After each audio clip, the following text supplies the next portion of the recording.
falar de outro que eu sei que é de tráfico. Cara, helicóptero com 400 quilos. 400 quilos de pasta pura num helicóptero, cara. Carga de 50 e tantos milhões. O inquérito foi apodrecido na Justiça Federal, porque, olha, pasma essa ocorrência aí. Eu conhecia, porque eu fiz curso de piloto de helicóptero, sou piloto de helicóptero civil, e esse piloto que foi preso eu conhecia. Então, é assim... Inclusive estava envolvido em outro crime também. Durante o inquérito na Justiça Federal, os caras pegaram a reportagem no Datena e o agente federal falou no Datena assim: caraca, a DRE de São Paulo é fogo, é top, bingou. Só que o inquérito estava instaurado no Espírito Santo. O que o advogado ligeirão fez? Fez assim, ó, eu quero que junta aí, ó, a ordem judicial de quebra no inquérito do Espírito Santo. Porque como é que a DRE de São Paulo que teve essa informação? Para mim, a investigação é Espírito Santo. Começaram a oficiar a Superintendência de São Paulo e não tinha. Não tinha. Ou seja, a falha técnica ali da interceptação com o que o agente soltou numa reportagem ali, o advogado pensou na hora. O procurador da República que estava nesse caso, o que ele alegou? Prova ilícita. O procurador, não o advogado. Para mim isso está com cara de prova ilícita. Intimou o delegado da PF, o agente da PF, os caras não conseguiram reverter o quadro ali. O procurador se julgou suspeito para continuar. Artigo 28 precisou chamar o novo procurador. O novo procurador, quando viu, falou: prova ilícita. Não tem o grampo com as informações corretas. Bom, eu sei porque o piloto é meu amigo. Era, né? Depois disso eu perdi contato.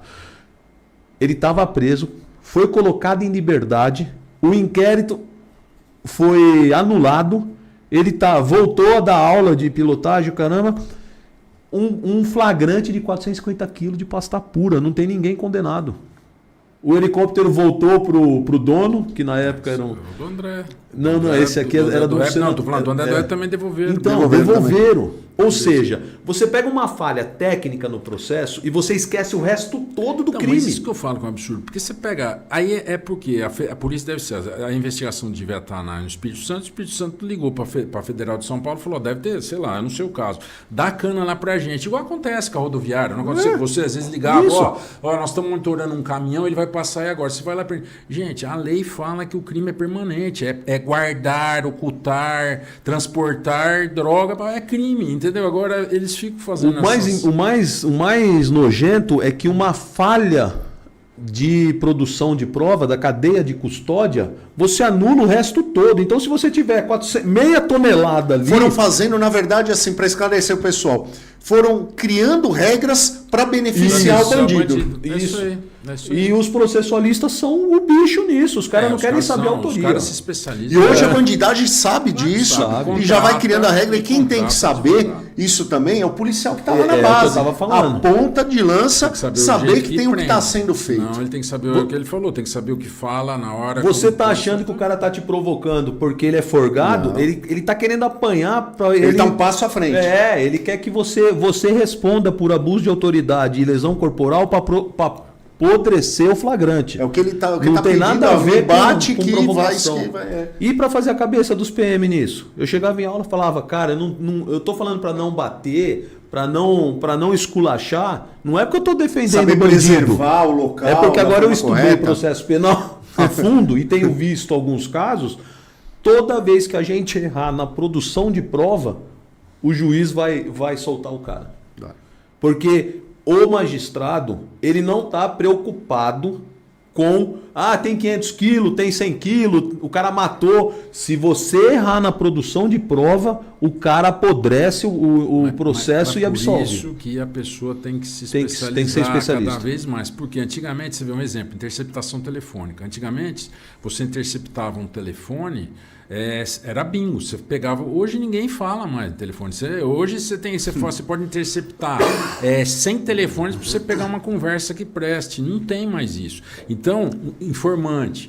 Bandido não tem mais informação, porque o cara sabe que o cagueta o informante passa para a polícia, depois os caras matam ele. Entendeu? Hoje, o criminoso ele não tem mais medo da gente, porque ele sabe que a polícia tem que agir dentro da legalidade. Agora, o bandido não tem regra. Não. Aí hoje é uma coisa desigual, né? O que dificultou para nós hoje? Nós não temos mais o informante, nós não temos mais a interceptação telefônica. Então, está cada hora mais difícil da gente obter prova. Por isso que a gente tem que se especializar. Tem que aprender a trabalhar de outro jeito, nós estamos ferrados.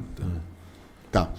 O senhor lidou com bandido de tudo que é jeito. Desde do cara lá que é o Torre do PCC... até o bandido comum lá, até o do interior, né? Existe muita diferença do bandido profissional, daquele eventual, de um sequestrador, o modus operandi e a postura do bandido? Tem. O bandido, quanto mais o cara, assim, ele está num nível maior da criminalidade, mais fácil às vezes é o teu contato com ele, sabia? Você pega um pé de chinelo, bandido pé de breque é o pior que tem. Um bandido top... É aquele que avança na polícia, quer trocar tiro... Um exemplo, eu fui titular do Ubabanco 5 anos e pouco. Eu acho que dos 5 anos e pouco, eu peguei a época do novo cangaço, de explosão, a gente teve num ano no estado 600 explosões. 680. Tal de Playboy, né? Hoje a gente tem 4. Eu tive problema lá de abuso na delegacia, se eu tive 1 em 5 anos, só que tinha uma delegacia do lado da minha que cuidava de furtos crimes contra concessionárias públicas, furto de gás, furto de água, furto de luz. Esses coitados delegados, todo dia eles tinham que ir na corregedoria, porque o cara falava que quando foi preso, gritou com ele, algemou e não sei o quê, e todo dia eles tinham que o bandido pé de chinelo. É o pé de chinelo. Então, às vezes, é mais fácil de se lidar com um profissional, porque o cara sabe a hora que ele vai parar, que vai reagir, que não vai. Já um pé de breque, ele não tem nada a perder, você está entendendo? Eu prefiro até ser assaltado, Deus o livre, tivemos a oportunidade tivemos o azar de ser assaltado, mas para você ser assaltado de um bandido frio, velho, esperto, porque você pegar um pé de breque. É um cara que vai... Uma vez que eu fui assaltado, um criminoso tinha 43 anos, outro tinha 46. Um estava com uma Jericó 9mm e o outro estava com uma .40 que ele tinha matado um PM da corregedoria, essa PT pequenininha que a gente tinha. Então, para você ver, é muito melhor o jeito da conduta do cara. Eu fiquei mais tranquilo para poder reagir do que uma vez que eu fui com um pé de breque que ele estava com o revólver engatilhado, tremendo, me disparou no meio da minha perna, você está entendendo? Então, isso que a população passa também. Hoje o perigo da gente é esse pé de breque que está andando de moto aí, furtando os outros para levar uma aliança, para levar uma corrente, para levar um celular. Isso é o perigo que tem hoje. Eu acho que o grande criminoso... O senhor pegou desde 93, lá, que o senhor começou como delegado, 92, 91, o senhor pegou praticamente a formação do crime organizado. PCC. Do PCC. Pegou desde o início lá a formação, quando começaram a comentar e não se podia mais cometer crime de qualquer jeito, porque eles criaram uma regra entre eles lá. E o senhor foi vendo essa formação. O senhor acha que onde foi o momento que nós erramos que deixou isso daí expandir? Eu não sei se deixou. Eu acho que a coisa foi muito grande, né? E é muito poder aquisitivo envolvido. Você vê, quando eu estava no GOI, que eu vim do interior em 93 fui pro GOI, eu fui pro GOI em 97. Pô, a gente chegava em cadeia, os caras estavam jogando bola com a cabeça dos caras. Várias vezes eu peguei no cadeião de Pinheiros, peguei no cadeião aqui do Belém, CDP Belém, os caras jogando bola com a cabeça do outro. Então, era esse pessoal do PCC... Ele criou o PCC com essa crueldade, matando os outros, pintando e bordando. Hoje, você vê, hoje os caras não querem problema, eles querem fazer tráfico internacional.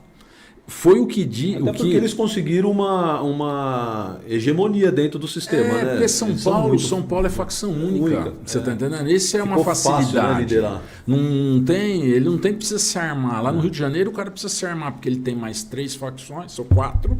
Ele tem que se defender das outras facções e tem que se defender da polícia. Precisa proteger a boca, né? A gente não vê quase o homicídio do tráfico. Hoje, o que aconteceu? Vocês lembram quando morreu o GG do Mangue e o Paca lá no helicóptero? O que foi? Aquilo ali foi isso. Eles ficaram a vida inteira presos, passaram 10 anos na cadeia, 15 anos na cadeia. Quando saíram, o que eles viram? A molecada que nunca puxou um dia de cadeia, tudo andando de Lamborghini, de Ferrari, casa em condomínio, helicóptero e tal. O que eles começaram? A apertar os caras, tributar.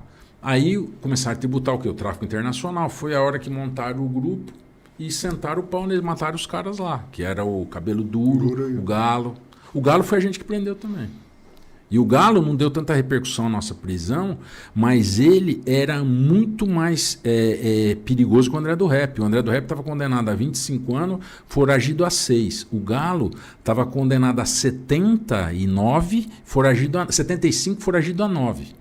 E a gente pegou ele na Vila Belmiro, lá em Santos, no jogo Santos e Corinthians. Prendemos ele. E a mesma coisa, viu? Saiu no habeas corpus monocrático do STF.